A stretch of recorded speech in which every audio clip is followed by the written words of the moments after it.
This is the Atlas Emotion series, where we share edge of the earth ideas for a new world. Hello, and welcome to another Atlas Emotion series podcast, now available on YouTube and available on iTunes as well as SoundCloud. I'm feeling pretty excited. This is the third episode of a 3-part series.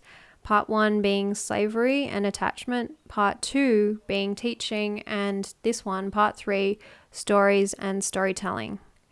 And I am actually very excited for this one. This is the one that I feel like it all culminates in and is the whole point of the collection of these 3 podcasts. Because my passion is storytelling, and I'm a filmmaker, and I've actually recently had the feeling that I entered into storytelling and being an artist because I was interested in involving our society. And when I had that feeling, I felt that was very true, that it's the stories that we tell ourselves that create our society, and they, they basically determine how our society evolves. So it really is all about storytelling. And I am passionate as a filmmaker, and I feel very excited at the same time because I've just shared a video, and it's of a friend of mine. His name's Gerardo Dwyer. He's an incredible Down syndrome advocate and also an actor, and it's now being shared all over the place. And I guess what's important to me about the premise of this is that it's actually what he has to share and what he has to teach. And, the story, recognizing the story that, society would maybe put on someone with Down syndrome versus who they truly are. And there's so much to learn in this video because you learn of how remarkable the storytelling is within his mind. He just tells the story of living life from a place of joy and a place of really appreciating what is on offer for him and walking the life that he's excited to walk, which is the life of being an actor. And that within that there's an unlimitedness. He's not feeling or being restricted by, what others would say would potentially be restricting having Down syndrome. He's not restricted at all. In fact, he's more free than me. I can tell you that. He's a legend. So today's episode is all about stories and storytelling, and it's about the way you talk to yourself, the story that you tell yourself. And I have had so much practice with this in my own story in the last month. So that's why I feel excited to share it in podcast form. I've found that, in starting a business, it's all about, there are all these stories that come up of how hard the path is, how long and winding it is. But what I really learned, which I'll share in today's podcast, is that the path trodden is long and winding, but the new path just takes frequency. It just takes curiosity. Isn't that beautiful? It's I'm not saying that the journey isn't challenging, because I'm challenged constantly, but the new path does just take frequency, and I'll explain more of that as I go into the episode. But it's really frequency and storytelling, because this is the highest form, I feel like, in our evolution. Addressing the stories that we're constantly telling ourselves. So, for some context, I think for many years the stories I even told myself as a practicing filmmaker was that I wasn't as talented as other people, though I did believe in my talent to a degree, but I did just feel suppressed in some way, and I did just feel that that others were just more talented than me, more intelligent, all these things. And these were the stories that I told myself. And the journey for me of opening up to a new way of seeing things, to a new perspective, was just, it was just that. It was just opening my body up and opening myself up. And within that, I was getting new ideas, and I was just being led by my curiosity. So even though I had these old stories, as they were falling away, new ideas came through and new possibilities that were the path of my new story, where I was just led by curiosity and not as much bogged down by the old story of feeling untalented, or like I didn't have the connections that I needed. I found that that I always felt like I needed to get over a thing, but what I've really been learning is to be right here, to come back to the present moment. And I say that because it's now that I'm so practiced at telling myself a different story. So if I find my mind wandering and starting to go into telling myself a really negative thing, I'll just come back to the present moment. And so be completely where I am. I will even acknowledge that things are difficult. I'd love to tell you guys a story that's popping up into my mind. And I was feeling a bit exhausted. So I sort of said to myself, I'm not going to do anything related to work. I'm just going to have an easy day. And on that particular day, I ended up practicing piano. This was my first day of practice, the whole day. And I was just getting so into it and adoring it.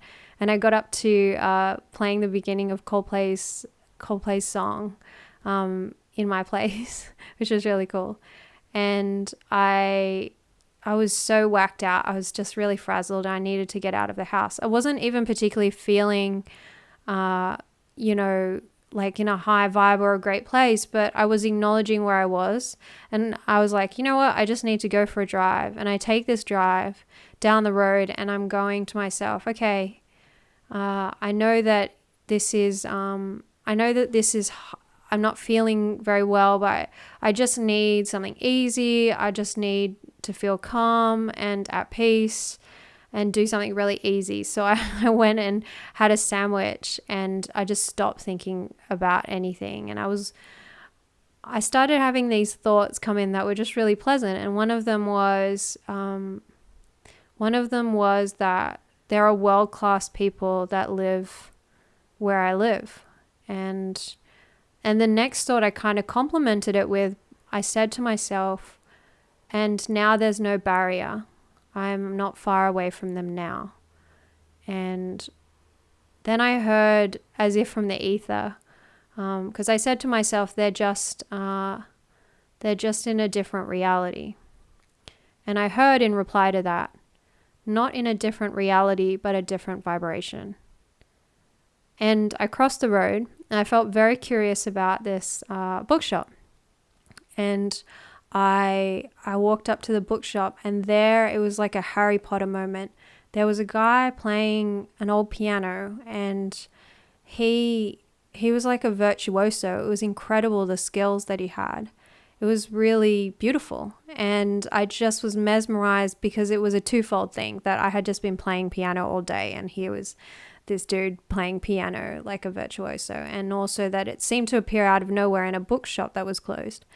And when he came out, I ended up talking to him and his partner. And in many ways, I'd been looking for a piano teacher for so long, and he was there and he taught piano. And there was also that his wife was an artist, and I was looking for an artist for the book that I've been writing.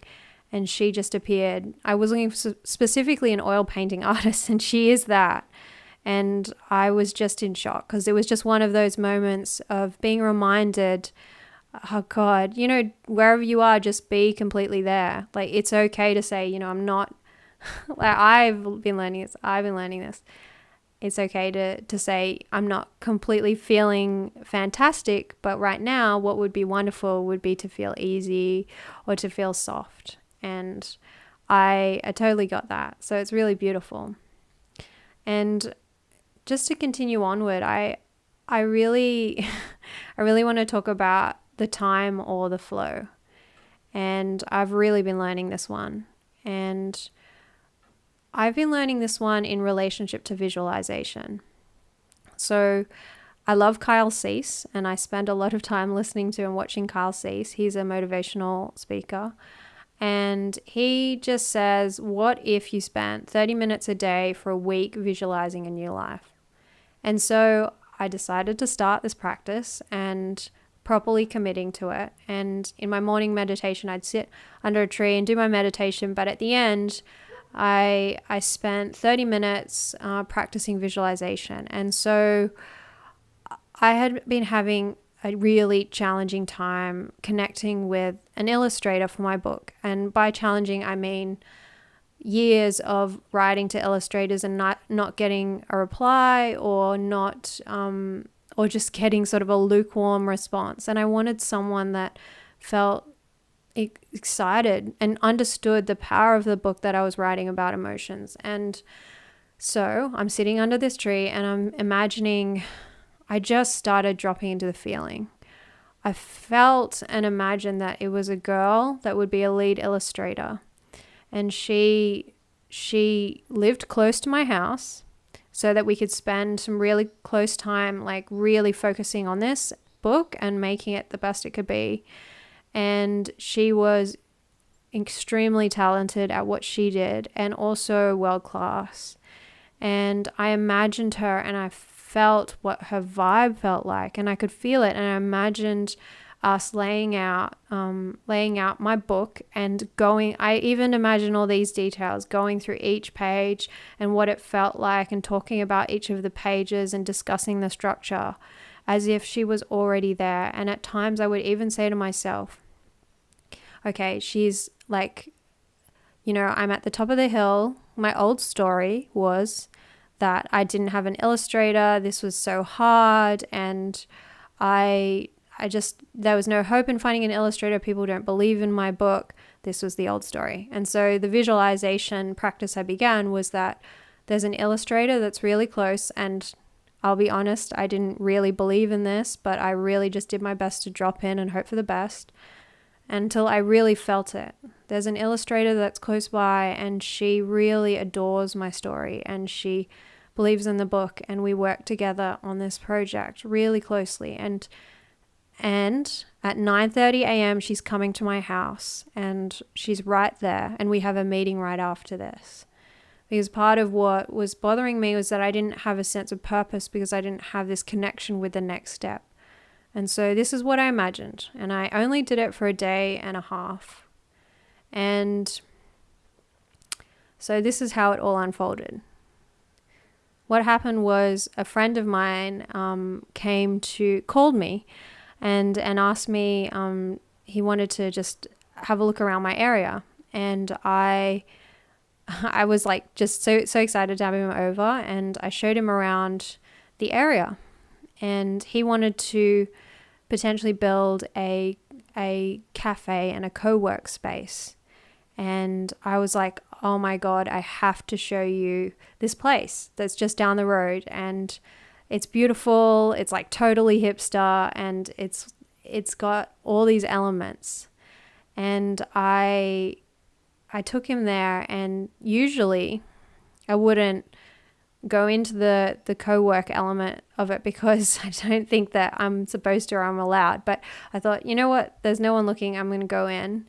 And I went in, and he was walking ahead of me. And then like I turned a corner and I see this girl doing line sketching in black and white. And it's like nothing I've seen before. And I could feel this is her. And I was like, whoa. And we both had a moment where we were both kind of surprised because I knocked on the door, and then I started blabbering about the book and how incredible her work was. And later I told her the whole story about the visualization, and she has blown me away for all the times we've had the opportunity to meet since then, because she's excited for the book, right? And she's blown me away with her desire to fuse almost like science and physics with art and emotion. It's unreal. And it's because she used to be an engineer, and so she's bringing this other element. And she'll tell me crazy things like, imagine creating an image that is almost expressing a vertical picture. So a picture of not only what you can see on the outside, but what you can feel on the inside, so the subconscious. It's really, really surreal. So that story like really broke a paradigm for me. The paradigm that I really didn't, even on my spiritual journey, have any sense of control. But I found it so sort of like ironic in a way that what I know I'm good at is imagining a picture and bringing it to the screen, and to just go, wait a minute, and to be able to easily in my work tap into that feeling, and to just now be sitting into a place where it's like, geez, it's also in relationship to my life, that I imagine and consistently imagine and allow that to come into my life by constantly tuning into the feeling and catching myself telling that old story, and just choosing to tell a different story and to live that story through the energy. So, I'll be driving down the road and I'll be imagining, if I'm catching myself telling an old story I'd not prefer, then I start feeling, what do I prefer? So, one of the things, feeling like I'm isolated and like I don't have a team. So I've just, even before I met her, I started going, you know what, I can tune into the team and I can feel what they feel like and how exciting they are. And they are here, even though I can't see them. In energy, they're here, and I can tune into that. And, meeting her was such a confirmation of experiencing of a new experience led by visualizing and feeling the feeling. And I think really catching that story that I would love telling myself, that what I want is not possible. And I want to say that I started imagining what I want is not only possible, but it's right here. It's right here, and it's in my body, and I can feel for it, and I can constantly tune into that feeling. And I can listen to the greats of history to put myself in that frequency of what it is to walk that story of things are here, that greatness is right here. And I've had to really let go of old stories like, this is the path that I walk to success, and to really start stepping back and seeing all the things that I used to do and transform them. And also to constantly not judge the past, but to watch those old stories coming up and recognize that they were building blocks to a new story. Stories like love is hard work, and other stories where I would distract myself from deeper fears. But those deeper fears, by not looking at those stories, create what I'm currently living. I definitely, like I started this series, I had the perspective that I'm a slave to my story, that I'll never find peace or I'll have space to create, because my, that's how I've always felt, that I didn't have the space to create, that people didn't understand what I was making. And I was constantly trying to get out of a place versus just being the place internally and receiving that place. So like the emphasis being like to be there. And I want to say that another example is that I have put myself in my body in a financially beautiful place. And straight off the back of that, I met an incredible, basically, film production investor. For so many years, I had felt like it was so difficult to get my work connected with people who would finance it. And I spent half an hour, it was only one day, visualizing, meeting with someone who would really appreciate my work and be the perfect connection to finance it. And I really imagined sitting down and the feeling, and I almost cried too, because I didn't feel like I hadn't felt that level of support in my work, and to realize that it really, I know we've all been told this so much, but this was like really one of the first times it landed, like the visualization practice was so important to me because it put me in the place of what it feels like. And what I saw was getting the gift of a big sum of money, and what would I do with that? And I just realized if I had that much money, I would just travel all over the place. And so I imagine myself traveling and making these documentaries that blow people's minds and getting the opportunity to create nonstop. I totally recognize what I would do if I had, that level of financial freedom. I would actually just be making things 24/7 without any kind of hesitation, and the pleasure of being able to pay everyone well. And so I felt that. And 1 hour later, my friend invites me to shoot her workshop and talk. And she's like, and I want you to meet a guy, he finances films. And I'm just like, what? This was only 1 hour later. And I also asked for an aligned job.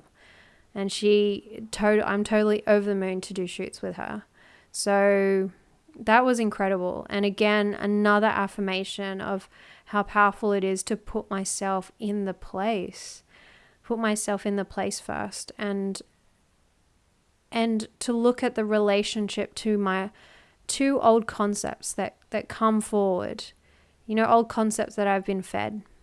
And I just want to also talk about this idea of feeding and nourishment. So did you know that nourishment, we traditionally associate it with food, but nourishment also pertains to stories. So here's a phrase that came to me. We trust the people around us to nourish us with great stories, aka great food, but they can only do so to the capacity that they know or understand, the health and nutrition level that they have been educated to. So maybe your own understanding of nutrition surpasses that. Maybe your own story and the experiences that you have are more nutritious because of the education that you've had than perhaps a lot of the stories you've been told. And I also recognize that how confusing a lot of the old stories are. And they're just confusing because they're based on people's emotions. And when people's emotions are all over the place, then so the stories that we tell our society are confusing and all over the place. So when you experience a big concept or an old story that perhaps has been plaguing you for a long time, whether that be financial or relationship based or otherwise, how have you changed your relationship to it? And I mean, this is like, you can, just like I've given the examples, you can sit under a tree and meditate and visualize a new relationship to specifically to that feeling. And it's because ultimately it's all just a perspective, and that's what guides the way that we step forward. And it's trying to open up every single aspect of our lives. I've learned that there's no incorrect way. There's only the way of presence. And just to make clear, the way of presence is just being here right now. I don't even think it needs to be some deep and full on thing. It's like just being here and just acknowledging where you're at and the story that you've told yourself and what you can do to tell a new story, and that's to visualize a new thing. And I've also found that I wrote here that God uses the subconscious to communicate. So a lot of the time dreams come to me, which give me the support of what step to take next. My life, in all this growth, my life is the story that I tell myself my life is. I get to choose what story I tell myself. And as a filmmaker, at least I'm good at telling stories. So I feel like that's awesome that I get to transition that to telling a new story for my life, and so receiving a new story for my life. I had a beautiful phrase come to me. Everything lives with purpose and intention. And what if you were only ever to see yourself as the butterfly, as living on purpose? That nothing you could do would ever put you off track or off purpose. would then you live a life more present, more loving, and as aware of every activity. So, and this really goes with this phrase that came to me: God does not see judgment, God only sees purpose. And when I refer to God, I mean that sort of awareness, that purpose and feeling on purpose and feeling connected, which is what I really feel like purpose is, feeling connected to your moment, is possible through any activity. So yeah, there's an ability to find the story that works for you, that lines up with your purpose in every moment, and to tell a new story and to feel a new story. It's like, it's even more than telling it. It's like the practice of, I would pretend that there was a teammate in my car. Like if I was feeling alone, it's like, well, what would I actually want, or what do I need? Well, I feel like I would love support, or I feel like a great conversation, and I'd pretend, I'd feel that someone was there and have a conversation with them. And I held myself to this expectation that people were coming, or that it was coming, but I didn't judge how it was to come. In fact, a lot of the time, like I feel like I can't even judge. It just comes in. I get a phone call, or like I said, I round a corner and then I bump into someone. And yeah, it's almost like unavoidable. And I guess like having that goal of that new story, or that focus on that new story, does keep you focused. And whatever may come to you, at least you can always refer back to that new story and telling yourself a new way of living, basically. Because the highest form is addressing the stories that we tell ourselves, and recognizing that this planet, this land, is just a land of stories, and that it's all imagination. And what will you do with it? I've found that our greatest gift that we can offer is our story. And wrapping back around to Gerard O'Dwyer's stunning story of being joy and being life and being play and following his dreams, like showing the world that, yeah, he tells himself a totally different story to a lot of the stories that, I've told myself and that we as a collective do. And so the greatest gift we have to offer is the stories that we share and the stories that we tell ourselves. And so I think it really is by constantly tuning into the true story that you wish to tell yourself, and to be living from that place and feeling that energy and feeling that story and sharing that, my God, the impact that you'll have, it'll be remarkable.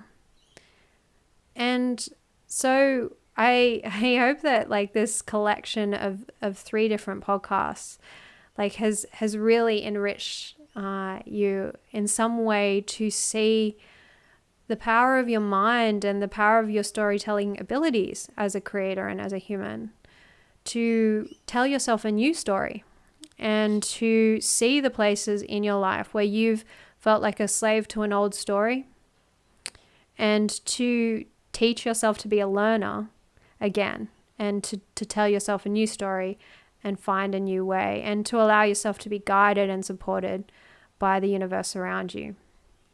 It's really fantastic to be talking to you, and I'm really grateful to have you listening. Feel free to also check out some of my own work as a filmmaker and as a storyteller and an artist. I run the production company, The Atlas of Consciousness, and you can follow the links below. So thank you for joining me, and I look forward to joining you there.